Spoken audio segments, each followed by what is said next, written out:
περιφέρειες της πόλης, λαμπρά κτίρια κάποτε.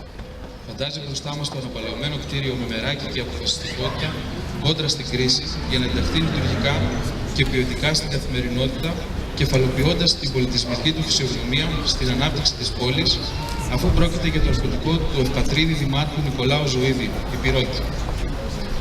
Αξιότιμοι εκπρόσωποι της πολιτείας, σας ευχαριστούμε που τιμάτε με την παρουσία σας στην αναγνώριση της ταυτότητας του κτηρίου, με τα αποκαλυπτήρια της κτητορικής επιγραφής στο αρχοντικό Νικολάου Ζωήδη, όπως το πιστοποιεί η χειρόγραφη διαθήκη της Ευφροσύνης Ζωήδη, κόρης του Νικολάου Ζωήδη, προς το γεροκομείο Κομοτηνής, από το οποίο περιήλθε στην οικογένειά μας το 1989 σε πληρωτικό διαγωνισμό. Ευχαριστούμε το δραστήριο Σύλλογο Ηπειρωτών, τον οποίο εμπιστευθήκαμε στο ντοκουμέντο της Διαθήκης, μαρτυρία της ταυτότητας του κτηρίου μαζί με άλλα στοιχεία, για να συμπεριληφθεί στην υποέκδοση ιστορία της παροικίας των Ηπειρωτών Κομοτηνής από τον ιστορικό Ιωάννη Σιδερά. Ο Σύλλογος αποδείχθηκε να έχει την τιμή ως φυσικός διάδοχος του ευπατρίδη Ηπειρώτη Δημάρχου Κομοτηναίων 1925-1927 να προβεί στα αποκαλυπτήρια της κτητορικής επιγραφής που θα εντάξει το κτίριο στα ιστορικά κτίσματα της Κομοτηνής.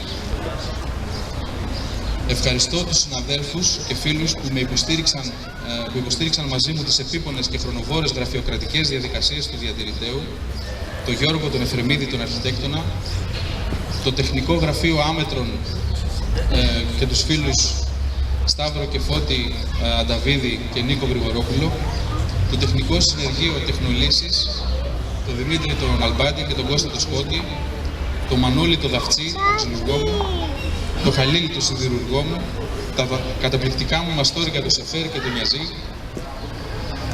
Υποκλεινόμαστε εγώ και η αδελφή μου Γιούλικα στην αντοχή των γονιών μας, που υποστήριξαν για 25 χρόνια τη σωτηρία του μνημείου με σθένος και επιμονή. Και τέλος, φίλες και φίλοι της Κομοτηνής, εμείς ανοίγουμε ένα περιβάλλον έκφρασης και πολιτισμού που θα σέβεται την παρουσία σας με την ολοκλήρωση και του επάνω ορόφου. Προσκαλούμε για τα αποκαλυπτήρια τιμή Σένεκεν τον Δήμαρχο Κομοτηναίων και την Αντιπρόεδρο Ηπειρωτών, κυρία Παπαγεωργίου Μαρία. Σας ευχαριστώ.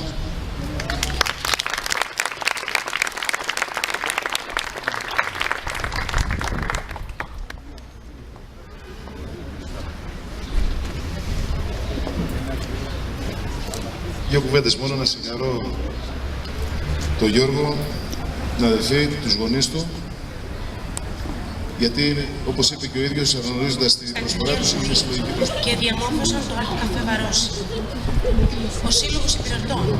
Νιώθουμε την ανάγκη να ευχαριστήσουμε θερμά την οικογένεια Κεραμιδά Τράκα, γιατί μας εμπιστεύτηκαν το ιστορικό ντοκουμέντο της Διαθήκης της κυρίας Ευφροσύνης Ζωήδη, κόρης του κυρίου Νικολάου Ζωήδη, για να συμπεριληφθεί βέβαια στην έκθεση του ιστορικού λευκόματος, με την πολύτιμη βοήθεια βέβαια του κυρίου ιστορικού Ιωάννη Σιδηρά, που αφορά στην παρουσία της ηπειρωτικής παροικίας στον νόμο Ροδόπης, μαζί φυσικά με πλούσιο φωτογραφικό υλικό, γιατί η ιστορία των ηπειρωτών στον νόμο Ροδόπης είναι ορατή. Ας ευχηθούμε όλοι μας αυτή τη δύσκολη στιγμή και εποχή που ζούμε, το Art Café Βαρόσι να είναι χώρος για όλους μας και πάντα γεμάτος.